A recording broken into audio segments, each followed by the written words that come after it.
I'll fill your life with love if you wish, little kitten. Other things I can fill too. Hey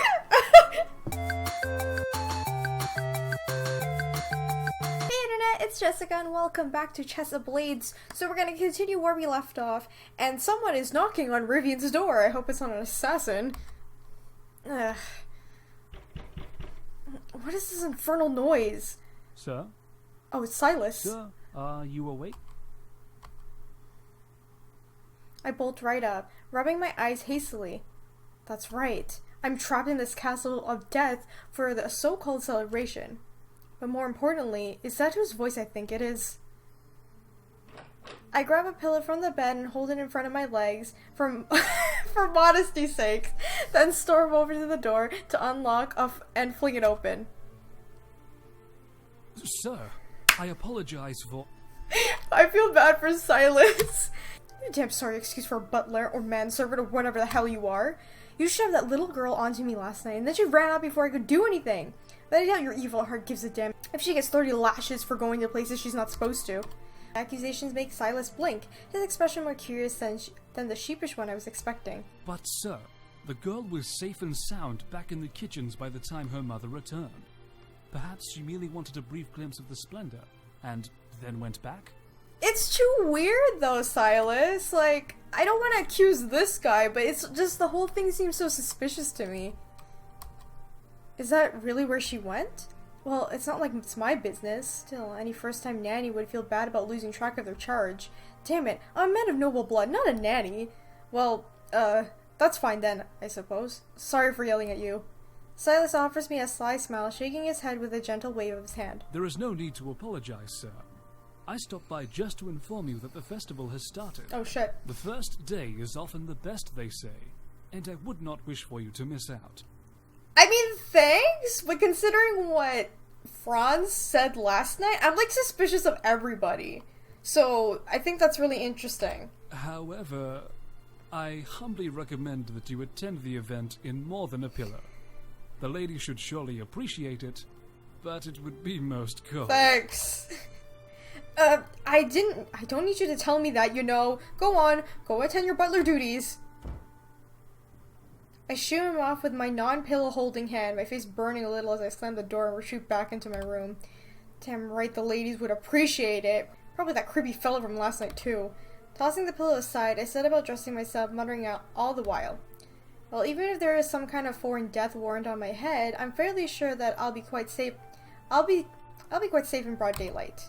But what if that's what they want me to think? What if broad daylight is actually when I'm going to be in most danger? An assassin could blend into the crowd easily. No, perhaps I'm just getting a little paranoid. I have to become one with my xenophobia and stay away from anyone with an accent or unusual features. That should do the trick, but how do you know? They could have hired someone who's from his, like, area, so you don't know it's like a foreigner or whatever. The chocolates from Rivia are just superb, and the cakes from the Coterian capital are to die for. Also, foreigners tend to have a lot more interesting stories to tell. I'm hopeless. I'm sorry, I can't keep raving nationalists like you, father. Oh right, I confused the father to be the king, but he's not the king. Like, Rivian's father is like the military guy who plans all the attacks for the king. That's why a lot of people don't like Rivian's father, because he's responsible for killing a lot of people. After I finish getting ready, I head back over to the door and slip out into the hallway. Was that my stomach? Oh, right. I suppose I haven't eaten since my snack during the carriage ride last evening. Well, I'm sure they have food in the festival stalls. I wind my way through the corridors and trot down the stairs, returning to the main hall while keeping my eyes peeled for any would-be attackers. It seems, though, that most of the guests have already gone outside, although there are few milling about this ridiculously huge foyer. I stay carefully alert for that demonic woman, too. Ooh, this is the man with glasses! As I saunter towards the door, I notice a man with long, dark hair leaning by the guard entrance, intently reading a long scroll. As in, very intently. He looks about focused on the paper as a starving dog with a bone. My curiosity wins over my refined upbringing, and I quietly approach him from behind and try to sneak a glimpse of whatever is on the scroll. He's like, "Why are you?" Before I can much as catch a word, he abruptly spins it to my face. A pair of hawk-like eyes, behind angular glasses, flick down and bear hole through my face. I was just going to pick some of the lint off your shoulder, you see? Is that so? Oh my god. I don't think I've been given such an icy glare since I told my mother she looked fat in one of her dresses. Why would you say that? Yes. Headed to the festival and all that. Just spotted something on the coat of yours. Didn't want to embarrass you. My, how remarkably thoughtful you are. I don't suppose you're one of the servants trying to masquerade as a nobleman. What? You mean you don't recognize me? He rolls his eyes at me, pushing up the bridge of his glasses with a light snort. I am a busy man. Oh, this is the first guy who doesn't know Why us. would I bother learning the name of someone who goes around picking lint off of Oh no. I wince. This fella really doesn't pull This fella doesn't really pull his punches. I guess I've been spoiled from all the random attention I've been getting. There's no way everyone would know my face just because I've been seen around with my old man. I'm Rivian Varrison, that is. The only response I get is an impassive stare. I said, oh, for hell's sake, I'm the son of the old military strategist. Ah, that Varrison. At my clarification, his eyes finally light up in recognition. Is there really more than one Varrison? He's definitely mocking me. Well, why didn't you say so sooner? I would have let you pick lint off of me to your heart's content. I mean, okay. Can you stop with the lint business? I was fibbing, if you must know. Really? You could have fooled me if I was 5 years old. This guy's kind of an asshole. However, regardless of how pitiful a liar you may be, His Majesty informed me to thank you for your attendance at the festivities and sends your father his regards. But where's our dad, though? His Majesty? Wait, the king told you that directly? Of course. You seem surprised that the Grand Inquisitor would have contact Oh, no with his wonder he's employer. kind of like a pompous ass. I blink. What is the Inquisitor, the head of the domestic investigations, doing at the royal celebration? I know what your unsophisticated mind is thinking. Why is the head of domestic investigations at a royal celebration? Well, my occupation requires me to be present at such important events. Well, I can see how he got his job. Now that I think about it, though, haven't I heard of this man before? What's his name again?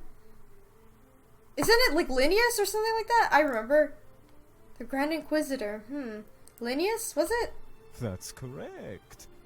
I see you store some useful information in that blonde, nearly empty head of Bitch, if you don't stop!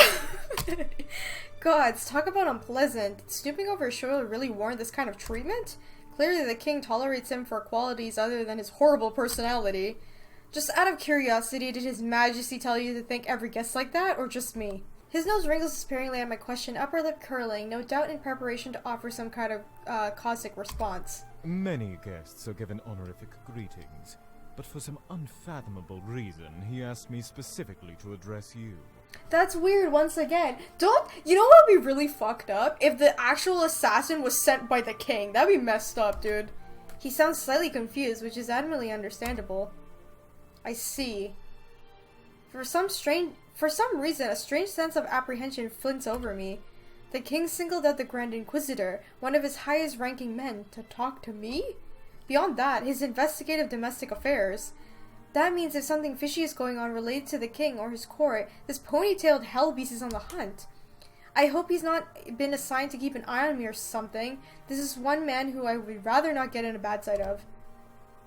Incidentally, do you know how many foreigner guests the king has invited to this extravagant affair? Linnaeus raises his eyebrows at my question, then narrows his hawk-like gaze at me. There are no more than 6, with 4 of those being ambassadors. All of them equally dislikable, if you ask me. Okay, thanks. Did you find anyone likable except your reflection? Perhaps I like you, if you were more like your father and less of a spoiled child. I'm starting to wonder what the sentence is for punching the Grand Inquisitor.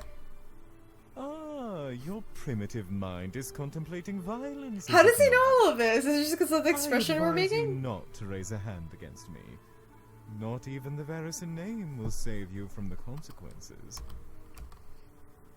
With a defeated growl, I turn to the doors with intent to head off before I end up getting thrown into another insult. Oh, before you head off to cause more trouble. I begrudgingly cast a glance over my shoulder to see an annoyance look on the Inquisitor's face. If you see that ridiculous boy, Arden, is it? Yeah? Tell him he needs to act like a proper guardsman, or I'll make sure he's relieved of his post. Oh, don't do that to him. You see, this is the thing. Arden's not a serious guy, but like, you know. You know Arden? Lovely. What on earth did he do now? Lanius waves his hand dismissively at me, pulling back out the scroll he tucked away when he noticed my presence earlier. Ask him yourself. I have no further time to entertain your dull questioning. Okay, bitch, like, very well. I pull up a chair for you before I left, but sitting down would surely drive a stick buried deep in your rectum to an uncomfortable death. Do have a good morning.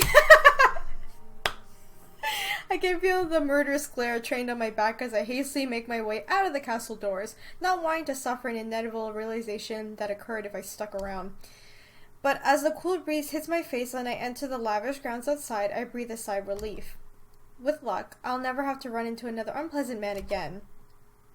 More importantly, I can see the bustling festival stalls ahead, and excitement bubbles inside of me as I follow the stream of guests heading towards them. I don't think I've been to a proper festival. Maybe I've had a chance to get some fun souvenirs and actually relax a little.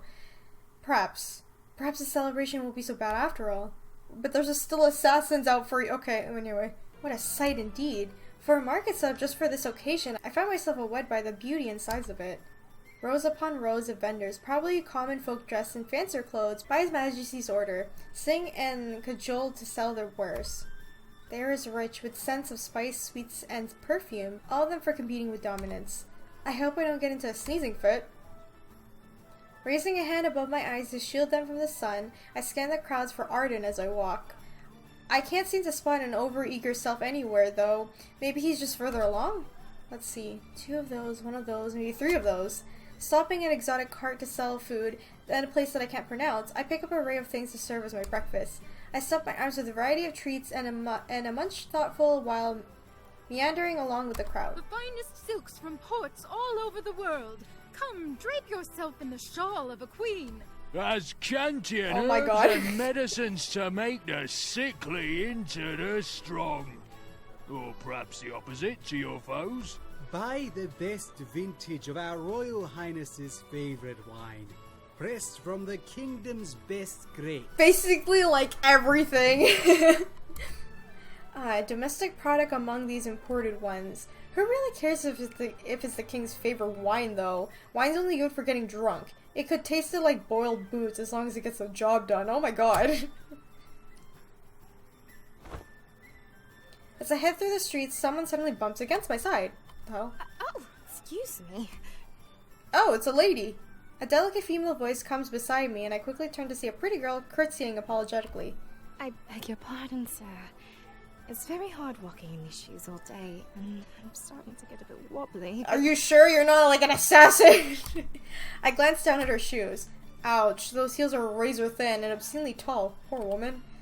I should be the one to apologize. I suppose I'd rather spoiled getting a plot around these comfy boots all day.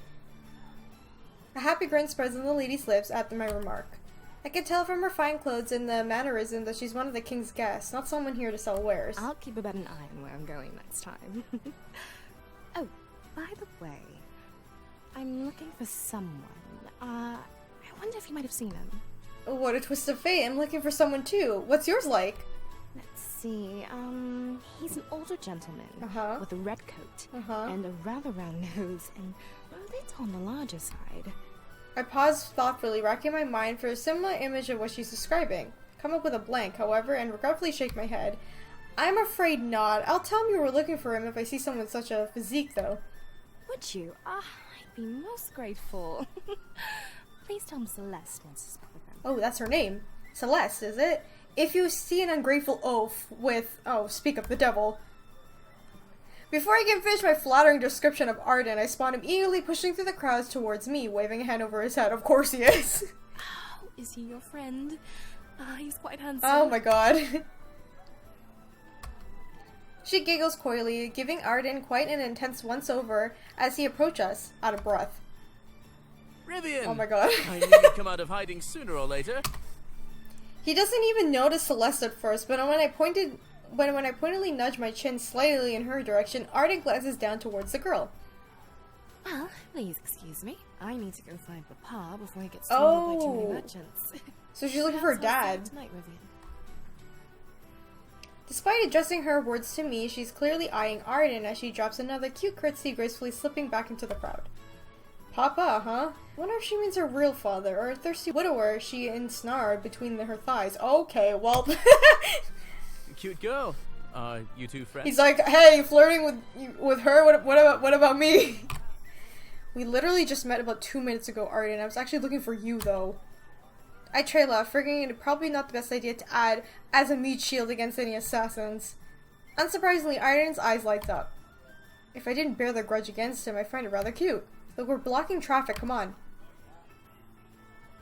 I push his shoulder forward with one hand, steering him along as we stroll forward past the stalls. Your face looks a little strained, Riv. Is something bothering you? Did you buy spoiled food off one of the merchants by accident? No, I'm just worried some guy is gonna kill me, that's all. I hesitate, causing an uncertain glance over at Arden's curious expression. Franz's words from last night are still lurking in the back of my mind, and sharing them with someone would certainly make me feel a little more at ease. However, it's been 4 years since I last saw Arden. For all I know, he could have gotten even worse than keeping his mouth shut, and then he already was. No, you don't worry about it. There was something I did want to ask you, though. What did you do to upset the Grand Inquisitor? I don't think I've ever met more of an unpleasant man in my life. At that, Arden's eyes widen, his expression suddenly growing sheepish. Oh, him?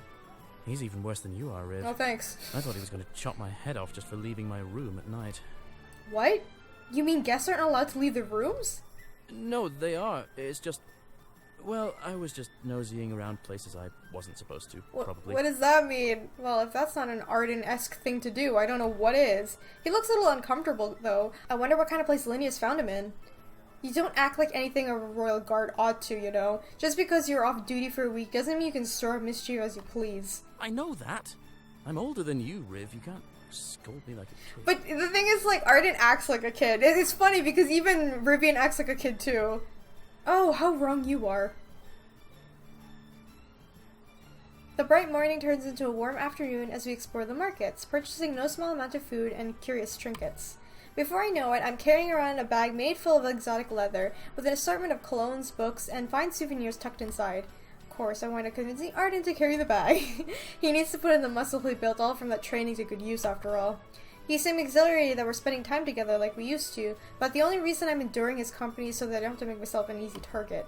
That's so mean, come on! Like, I get the sense they were old friends, but Arden changed since he joined, like, the guards, like the King's Guard, so... I will admit, it does bring back memories of a happier time, but those times are long gone, and now I'm caught up in a political game that is far more important than drowning myself in nostalgia. Look, Riv! A snake charmer! Damn! Wish I had that kind of skill. Wait, why? Arden's excited voice beside me directs my attention to a man seated on the carpet nearby, surrounded by a thick circle of murmuring admirers. Let's go watch him. I bet your legs are getting sore from all this walking anyway. Excuse me, just because I'm not a royal guardsman doesn't mean I'm out of shape. Despite my protests, I let Arden tug me over to the snake charmer, and we push our way through the audience to get a better view. The sound of the strange flute-like instrument he's playing seems to make the serpent before him sway and swift, his leathery body rising in somewhat disconcerting height. I watch for a little while, but boredom soon overcomes me, and I turn to search for Arden and drag him off. Arden? It seems you're still a little careless about leaving your back exposed. Oh, hi, Franz! Someone suddenly presses against me from behind. A low chuckle echoes in my ear. A familiar, sensual voice. The rough grasp of his large hands on my shoulder. This is... What are you doing here? What the hell are you doing here, stalking more victims? Oh, that's rather cold. Where's Arden? I've been keeping an eye on you. Let's just say that much. Those words alone are more than a little unnerving. Who is this man? If you want a few more details, you'll have to leave your friend behind for a few moments. But the choice is yours, little kitten. Oh my god, don't... Is that his nickname for Rivian? After whispering those warm words against my ears, he steps back, and I quickly turn to see him beckoning me with a curled finger. Oh no, I need a save. Oh no, I can't save? Can I save? Can I save? Oh shit. Okay, I think I'm gonna do Arden's route first because I like him the best. So I'm gonna stay in the crowd. No offense, Franz. I don't think Franz is doing anything weird, but I'm gonna stay in the crowd. I have no reason to trot along after him just to listen to more cryptic nonsense. Besides, if I abandon Arden again, he's probably gonna make me feel guilty the next time we run into each other. I deliberately turn my back to Franz and ignore him, focusing instead on trying to find whatever Arden slipped off to. Throughout the throng of enchanted viewers, I spot him closer in the inner part of the circle, and start to weave my way closer. As I get near him, though, I notice a familiar little girl close to his side, one who looks about as fascinated as he is by the snake charmer. Is it a girl? Hazel? What are you doing here? Oh, you're the nice gentleman from yesterday. Where did you go? I was told I could go out and see some of the festival. It's so amazing, isn't it? All the sights and sounds and smells. I hate to be a Scrooge, but it's a little unusual for a servant girl for giving such a free rein. She's pretty cute, though. I'd be willing to bet she has Silas trained with those puppy dog eyes, and he lets her do whatever she wants. Probably covers for her if she gets in trouble, too.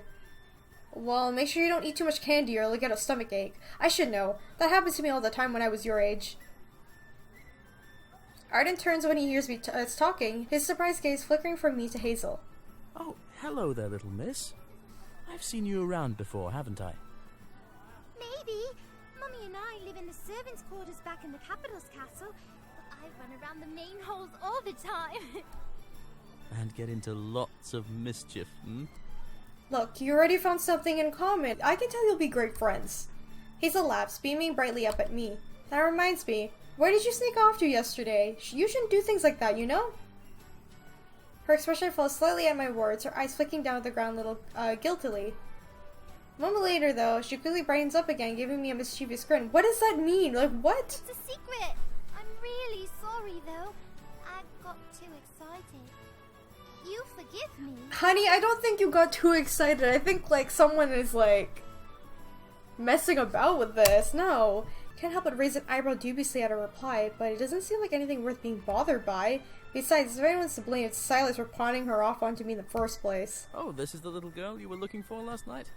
Well, you can't be too mad at her, Rivian. I know firsthand how boring it can be standing around in castles all day. No one asked for your opinion, Arden. However, all is forgiven. Just make sure you're careful if you run off again, since there are so many unsavory types attending these festivals. Franz's face comes into mine, and I inadvertently shiver. Yes, Mr. Rivian. Thank you. She giggles happily and runs forward to give her my wrist a little hug, then slips past me. I turn slightly to catch a glimpse of her skipping into the street, looking about a carefree child as any child can be. You've already met a lot of people, haven't you, Riv? You used to hate socializing when we were little. Make no mistake, I still hate it. Unfortunately, socializing is rather hard to avoid when you're a socializing event. Baffling, isn't it? Arden pulls a face, but still laughing a little bit, nudging my shoulder with his hand. You know, you remind me a lot more of your father now. I remember seeing him always making fun of people. He made fun of me too, whenever I came over to That's so mean! What the fuck? Trust me, I was at the brunt of his scathing humor for many years. Maybe constantly being around the king and having holded back his sarcasm made all those caustic remarks get bottled up inside of him. Enough of the old man, though. Let's head back towards the castle. I want to take a short nap before the dinner and the inevitable dance. You're tired? I thought you were in great shape. Arden! I give Arden a rough kick to the shin to remind him that the one of us are only allowed to make fun of people. After he yelps and hops a bit, we start strolling through the stalls in the opposite direction, returning to the direction of the castle. We buy a few more small things on the way, and I manage to get my hands on a rather nice emerald-studded brooch from my mother. Aw, that's sweet. By the time we arrive back to the castle entrance, it's already turning late afternoon, the sun's golden shape gradually descending into the west. I part ways with Arden, denying his request for me to show him to my room, and hurry back to the second floor. Dumping my bag of miscellaneous purchases on top of my clothes trunk, I pull my boots off and throw myself onto the luxurious bed with a soft groan. Despite how tired I am from all that walking around, a strange tension won't leave my body. I won't go as far as to say that I'm feeling foreboding, but it's as if some sixth sense I have tingling rather ominously. It's all that bastard Franz's fault, making me feel all paranoid. Wallowing languidly in my self-pity, I sprawl out into the covers, nestling against my pillow and letting out a deep sigh. I'm sure if it doesn't matter if I fall asleep, but since Silas will probably wake me up again. It's pretty impressive that he managed to remember a single guest among the hundreds who must be here. The skill of a royal butler, I suppose. But it's a little bit odd. Close my eyes and try to catch a little rest. However, I can't imagine just slipping into one of the light doze, tossing and turning from side to side. From either the lingering excitement or apprehension, it's too restless to fall into a deep sleep. There's been too much stimulation today for an introvert like me, damn it. Probably haven't talked to so many different people in years. It's no use. Opening my eyes, I gradually pull myself up into the sitting position, staring through the balcony doors into the evening sky. Part of me wants to go out and lean against the balustrade, but I'd rather avoid a repeat of last night. Oh god. So I sit on my bed contemplating what to do, a knock suddenly came to my door. I slide off onto the floor and stride over to open it, but hesitate. It's probably just Silas, but what if it's someone who... Have some balls, man, for God's sakes! Scolding myself quietly, I pull the door open, although I take a little step back just to be safe. Oh, who's this? Before me stands a young man, probably a couple years my junior. Don't recognize him. Why is he staring at me like that? I morphed into a monster. Sorry, sir. I got the wrong room. Well, don't worry about it. Looking for someone in particular? Just Miss Celeste's. Oh! His stuttering, well, perhaps cute at first, quickly getting on my nerves. Hey!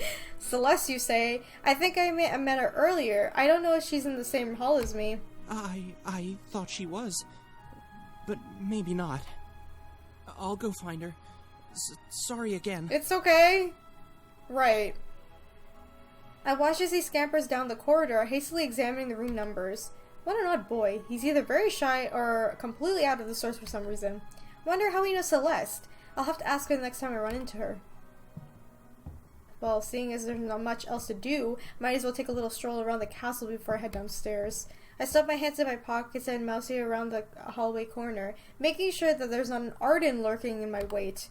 It seems to be clear. I wander into the next hall and with a relieved exit. I make my way towards the general direction of the main hall, but with the occasional detour and admire a tapestry and small alcove decorated with paintings and plush chairs. There are probably a lot of interesting nooks and crannies in this place. After all, the king is known for his love of collecting things, including apparently collecting a bunch of foreigners who hate Varrison bloodline. Is that a person over there or a statue? Either way, they look very intent in whatever they were.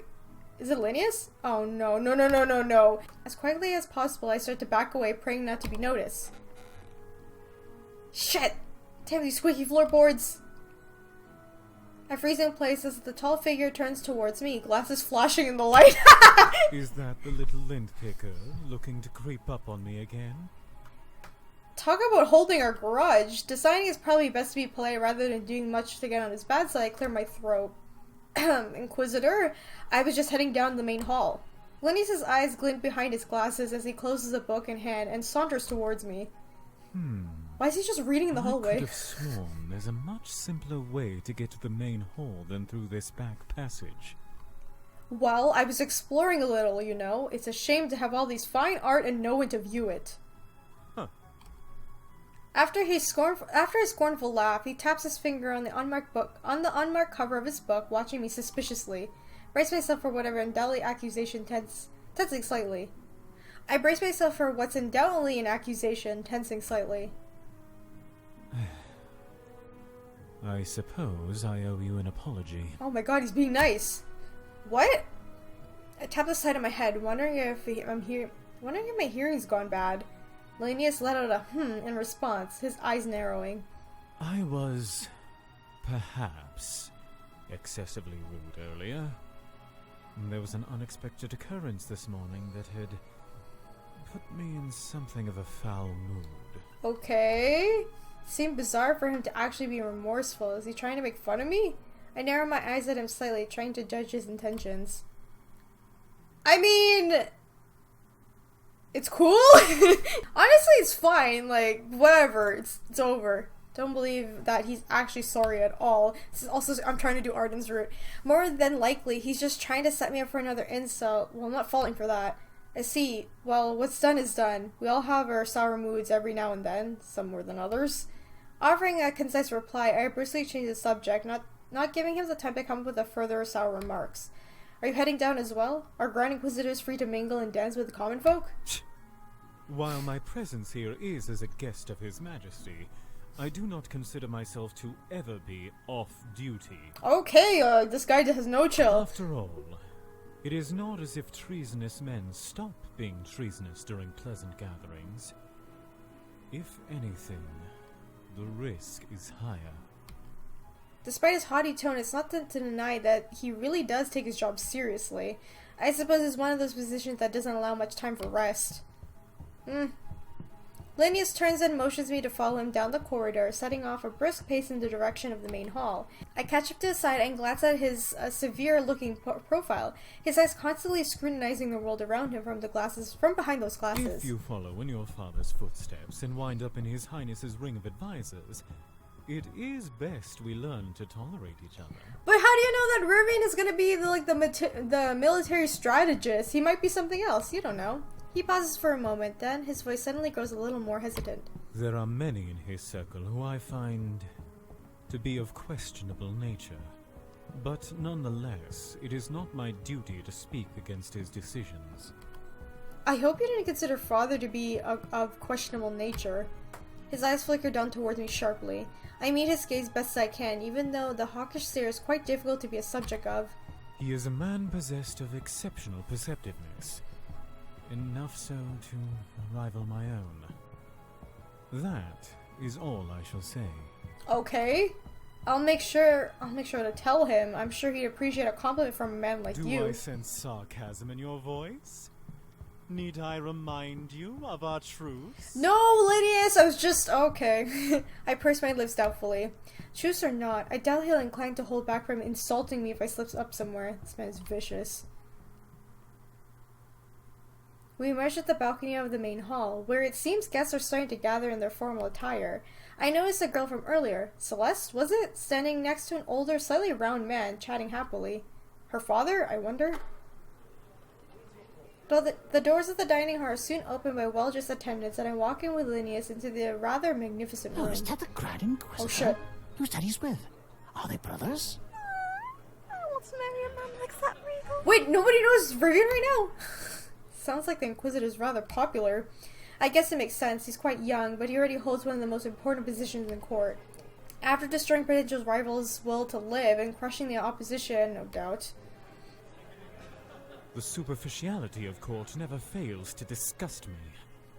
I long for the day when a man is judged by his actions rather than his outward appearance. Yeah, I think that's the one thing I don't like. Is there a lot of like games or like movies and whatever who take on the role of this period like piece. So it's like when there's court, people are so superficial. They're like, oh, he's so handsome or she's so beautiful and blah blah blah. They don't like take on like what they actually did. You know, like their accomplishments and stuff. I hate to tell you this, but you'll be longing for the day until you die. If appearances didn't matter here, we'd all be wearing blark bags. Perhaps you should be the trendsetter, A burlap bag on your head would undoubtedly be an improvement. Well, I set myself up for that one. Oh my god. We get closer to the massive table, and it seems like there is no, predetermined seating. Something unusual for an event of this caliber, but maybe the king wants a more relaxed atmosphere? Guests seem to be sitting down with their friends and relatives, and there seems to be a few blushing courtships in progress before even soup is served. I spot Arden already seated, looking rather uncomfortable and surrounded by what looks like a bunch of old ladies. Aunts, maybe? His granddaughter definitely did pop out quite a few daughters, if I remember correctly. There's no free seating around him, although it's not like I need another dose of Arden again so soon anyway. Well, I assume there are individuals who would appreciate your company more than myself. Of course. So, this is presumably where we part ways. Okay, bye. I turn to see Linnaeus staring past me idly, his eyes following the servant skidding about with preparation. You already got a seat in mind? Not particularly. If I find one with a view of the dining room I like, I shall politely request its occupant to vacate. Oh my god, so he'll pick a seat, which one he likes. Someone sitting there, he's gonna say, get the fuck out. He smirks somewhat evilly, a rather sadistic glint in shining through the lens of his glasses. Talk about the abuse of power. Well, you're far from the ideal dinner partner, but I don't see anyone else I know around, and I'd rather not saunt by a certain lady from last night. Flattering. Have you already been caught up in my suave charm, like those admirers from earlier? Ooh, you have about as much charm as a pile of bricks, I remark silently to myself while following Linus over the vacant set of seats. We settle down in our surprisingly comfortable chairs, neither of us inclined to share many more words as we wait for the meal to begin. Just as I begin to recite poetry in my head out of sheer boredom, the empty chair on my side by my side opposite to Linus is suddenly pulled out. Thrilled by the idea of a potentially more excited conversation partner, I quickly cast a welcome smile upwards. Ah, greetings, my name is... Oh! Hey, Franz! Don't you think I know your name by now, little kitten? Oh my god. A tall, tan man lowers himself into the seat beside me, pulling himself up close, a wild wolfish grin on his lips. Oh, Fortuna, why must you torture me so? As Franz chuckles contentedly and leers at me, Linus, who was watching something in the distance, suddenly turns his attention towards us. Oh? I was under the impression you had no friends, Varrison. Thanks! Other than your father and that oaf of a guard. He is the farthest thing from a friend, let me tell you. A scrutinizing, gleeful glimmer fills Linus's glasses visibly. Ah, I see. Well, we do live in a progressive time. There's nothing wrong with two men deeply in love. Oh, thank you! I audibly grind my teeth together while Franz lets out a delightful laugh, taking those words as his cue to curl his arm around my shoulders. Maybe I'll get lucky and someone will poison my wine while I'm not looking. I'm over here, assassins. Yoo-hoo! You hear that? Nothing wrong with giving in to your desires. God damn it, Franz! However, it is entirely inappropriate for Varrison's son to frolic with an obvious foreigner. You should cease such disgusting actions immediately. Oh shit. This is so awkward. Linus's voice suddenly grows more frostier, and a clear look of mistrust on his sharp features as he watches Franz, lips curled into distaste. To my surprise, the broad smirk on Franz's face suddenly flickers a little, his own expression darkening somewhat. He glances over at Linus for a moment, in what probably the first time I've seen him look annoyed. Grand Inquisitor. Right. I see the king has played one of his trump cards a little early. This is awkward, we're in the middle of this. Trump card? Why in heaven's name would he need to do that? I think you know as well as I do, Inquisitor. But I'm sure you've got everything under control. Okay, I swear, I feel like I'm sitting between two cannons pointing at each other. A sudden image is seen in the air, thicker than a boiled uncooked porridge. I should do something before it explodes. Ah, awkward! Look! They're bringing the food out, finally! I'm completely famished, aren't you too?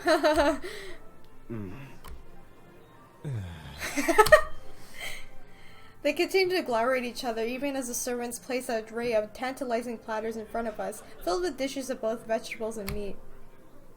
Wow, they brought some desserts too! My goodness, look at all that cake! I'm almost tempted to skip the main courses! To my immense relief, Franz pulls away from the staring contest first, his gaze shifting from Linus to me. The lingering antagonism in the stare makes me cringe a little, considering I'm accustomed to his usual boredom eyes. Dyson quickly melts away, however, and then he reaches out to squeeze my shoulder with an unnerving intimacy. Okay. Sweet for the sweet, they say. You should eat all the cake you like, kitten. It'll make your lips taste sublime, I'm sure. God damn it. He starts to pick from a few dishes that fill his plate, humming to himself to show off his nonchalance. Oh my god, dude, can you stop flirting with me? What irresponsible advice. Replenish your energy properly with a balanced meal, Varrison. Chiding me with a click of his tongue, Linus reaches forward and elegantly serves him some of the spread before us, casting a quick side glance in my direction. Oh my god, can we just eat? Like, the tension clearly remains hanging between them, but just because they're acting all haughty doesn't mean that I should starve myself. I eyed the dishes, contemplating whether to splurge or not. Oh! I mean, that's cool, we get to pick which one. I know we can be all jokes with Franz right now, I kinda wanna pick a proper meal, like... Figuring Linnaeus' advice, while admittedly unexcited, is more reasonable, I pull up a vegetable dish rather reluctantly. It does smell rather good, I have to say. At least the king doesn't cut corners with his cooks. Good boy. Perhaps you'll grow up big and strong. If you take care of yourself more. Oh my god, why? I'm pretty sure I'm old enough to have stopped growing. Looking a little disappointed, Franz steps the cake I was eyeing earlier with his fork, pulling off the strawberry off the top and chewing it moodily. I doubt he eats many sweets normally, though, considering how well built he seems. I'm lucky to still have slim physique despite the distaste for vegetables. What are we, Noctis? Like... Oh, by the way, have you either picked out your costumes for the masquerade yet? I forgot to look for a mask today. Deciding to change the subject, I pick up a glass of wine and peer at each other, two men over the top. My rather spontaneous question doesn't get an immediate response, but Linnaeus soon lets out a light snort. The entire affair is ridiculous, if you ask me. The fanciful concept of a masquerade is so contrived, it makes my stomach churn. Let me guess, Franz likes it. I think it's enchanting. Mystery only adds to the beauty of things. Murmuring a little dreamily, Franz trails a finger along the rim of his own glass, watching me with a subtle smile. Oh my god, these two are flirting, like, but Franz more like it. Something like that, perhaps. Mysteries only cause problems in mortal existence.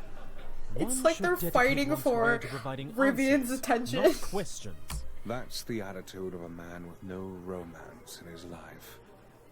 You wouldn't be able to understand. Aren't they taking this a little too seriously? It's just a damn masquerade. It's a new wine they're bringing out? Oh right, the king's favorite. Well, should we have a toast? After we're each served a fresh glass filled with fruity liquor, both Linnaeus and Franz turn from glaring at each other to watching me expectantly. Well, I guess I was the one who proposed a toast. In that case, let's toast too. Oh my god, I had to pick between these two, come on, this is too, like, early. You know what, fuck it, to love, whatever. To the beauty of love, and in the hope that our lives shall be filled with it, as we forge our paths as great men. Make a show of gazing inspiringly into the distance. I find myself wondering how I even got into this situation. Well, I'd rather let them laugh at me than stare daggers at each other. That was... adorable indeed. Oh my god, if Arden wasn't here, I would pick Franz. Holy shit. With the moment of silence broken, Franz leans in and presses his lips against my ear, murmuring lowly, "Oh, please don't." I'll fill your life with love if you wish, little kitten. Other things I can fill too. No! This is- oh god! Rivian's like, what the fuck? I partially guide Franz's shoulder back out of my bubble to my personal space, and he snickers delightedly and all the while. If I weren't a refined gentleman, I'd dump my wine into his lap right now. Oh my goodness, I bet that would get rid of his infuriating little smirk. I think it would just make him like you more. Okay guys, I'm gonna end the episode right here. This is too much for me. We're just having dinner, like what happened? Oh, anyway, yeah, for sure I'm gonna be doing Arden's route, so I'm trying my best not to, like, pick Franz because I really like him too, so. But it's nice that we actually get to meet Linnaeus now, but he's kind of a dick. He's a little bit of a dick. But let me know in the comments what you guys thought of all the 3 romances now that we met all of them. What you guys thought about it. And if you think any of them are being shady, not even just the romance, not just the other characters as well, like that boy, the Celeste, and the little girl too. Even Silas is acting kind of weird. I don't know who to trust, if I'm being honest. So, we'll see how everything goes. Well, thank you again to Argent Games for sending me a game key to play this, and if you guys like this video, remember to leave a like, comment, and subscribe to join the companions, and if you'd like to help support the channel on Patreon, the link is in the description, or you can support the channel for free with gawkbox.com/AGirlAndAGame. All you have to do is make an account, open it up on your mobile, download the games, and play them, and then you'll donate real money to the channel, which will help me continue this series and the channel overall. So let me know in the comments what you guys thought so far. I just can't handle Franz's flirting. It's like too much. Anyway, I'll see you guys in the next video. Bye! Come dance with me, darling. I'm gay, please don't! I already have a date. Sorry. Somehow I managed to evade the overrated. Well, let's save each other's drinks. This is too sweet. Tastes like shit. You have bad taste. I don't even know how to start explaining how wrong you are.